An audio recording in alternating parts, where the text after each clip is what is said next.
Hey guys, welcome back to another episode on Cooking with Anadi. Today we are making homemade paneer. So paneer is used for several things in Indian cooking.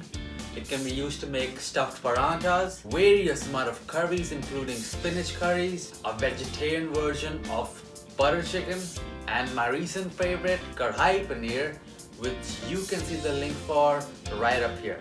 I've received a number of requests to show how to make homemade paneer. So today I will show you just that, and you'll be amazed to see how amazingly simple it is to make your own paneer. We're basically making Indian cottage cheese right at home. So let's get started right now.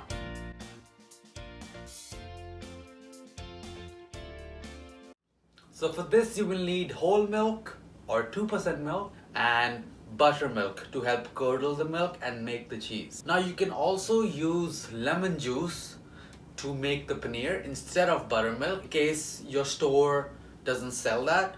I prefer to use buttermilk just because it's a much simpler process, because it's much easier to measure 1.5 cups of buttermilk than a few tablespoons of lemon juice. But with lemon juice, all you have to do is squeeze in lemon juice until the milk completely curdles. So put all the whole milk in a large pot and bring the milk to a slow boil. So at this point, the milk has come to a really slow boil. If you'll notice, there are really gentle small bubbles which are slowly appearing. So now is a good time to reduce the heat to medium-low from medium. You want to keep slow boiling it until your milk starts to foam. So while you're waiting for your milk to start boiling and foam to rise, you want to stir the milk from time to time, because it has a tendency to stick at the bottom and you don't want it to burn and then tarnish the flavor of the paneer. Just make sure nothing is stuck. So stir every 5 or so minutes. So as you can see now, the milk is really boiling right now. There's quite a bit of foam as well. So now reduce the heat to the lowest setting on your stove and slowly add in all of your buttermilk. And you'll notice the milk is gonna start to separate. So let me show you something really cool. As the milk is separating, what you see here, these right here are all your paneer curds. So what you want to do right now, as your milk is gently cooking at the minimum heat, just get as much curd as you can away from the sides of the pan. You want to cook this for about 2 to 3 minutes until the milk is completely separated.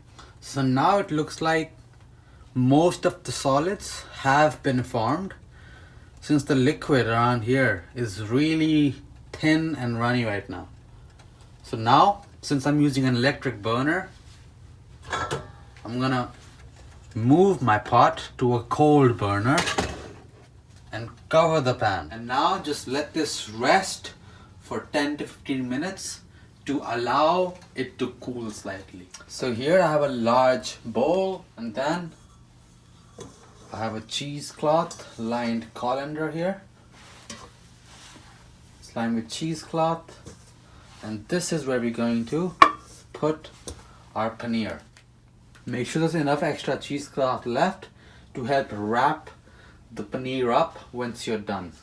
Now using a skimmer, take your paneer and keep scooping it into your cheesecloth lined colander until you've transferred all of the cheese curds. So after all your cheese curds are in your cheesecloth, let the fresh paneer slowly drain and let it rest for about 15 minutes. So after 15 minutes, you want to collect all the ends and make a knot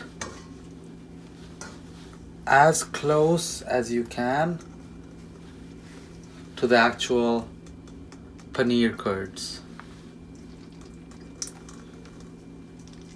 So be careful, the paneer may still be quite warm. So what you want to do here is wrap it up so it's tight, and then just seal this with a rubber band or something. So this is what you're going to be left with. Now give this a hard squeeze. Try to get any excess moisture out.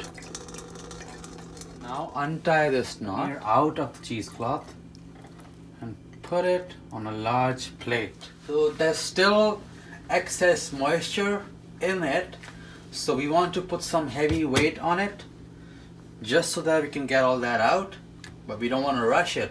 So what I like to do, I have this nice heavy pan and I'm going to put this right on top of the paneer. Try to balance it and then stack it up with cans. Now you want to leave it with some heavy weight on it for about 2 to 3 hours. So after 2 to 3 hours, you'll be left with something that looks like this. So all the excess water, which we couldn't take out from squeezing, is now out, and our paneer is now solid. So the paneer will be really fragile right now.